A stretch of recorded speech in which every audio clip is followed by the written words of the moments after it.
But the person who's actually corrupt in this, like outright corrupt, is Nikki Haley. Really? Yeah, she's corrupt. And in the way that, like, Joe Biden is corrupt. Is that when you said you made money with Boeing board? Yeah, I mean, if you just kind of go through the facts here, right? I mean, just like, this is somebody privately benefiting from their public service, right? This is wrong. It's wrong when Hunter Biden does it. So she's governor of South Carolina, does special favors for this company called Boeing her entire time while she's in office.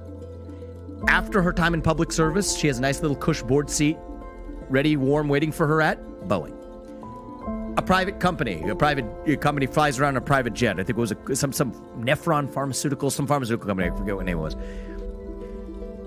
That I haven't heard of.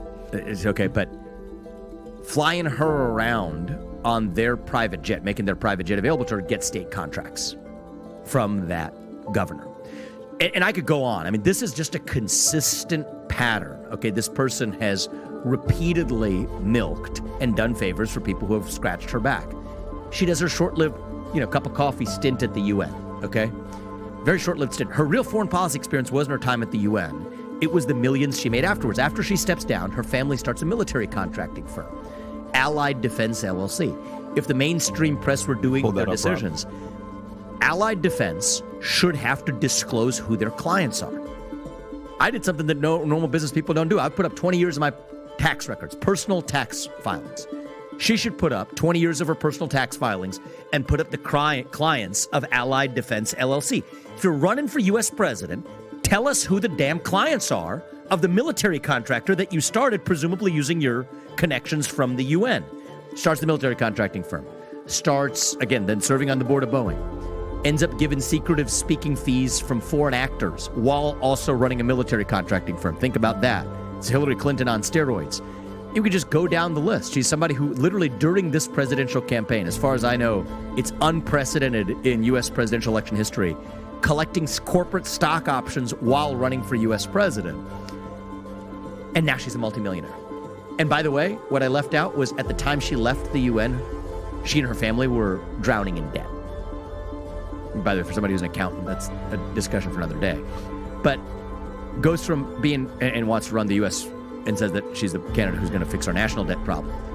Comes out of government, drowning in personal debt, uses connections to start a military contracting firm without naming their clients, somebody who actually then joins the board of Boeing, the company whose back she scratched forever while governor of South Carolina, another military contractor, speaking fees, including with foreign actors, Hillary Clinton style, collecting stock options while running for U.S. president, all of that, then emerges, just like Joe Biden, a multimillionaire. These are not the people, whether it's Biden or Haley, these are not the people we should want deciding whether to send your kids to die fighting somebody else's war. It's disqualifying. At the very least, be transparent about it. And then you get to the question of the press. Where's the press asking the questions? Okay.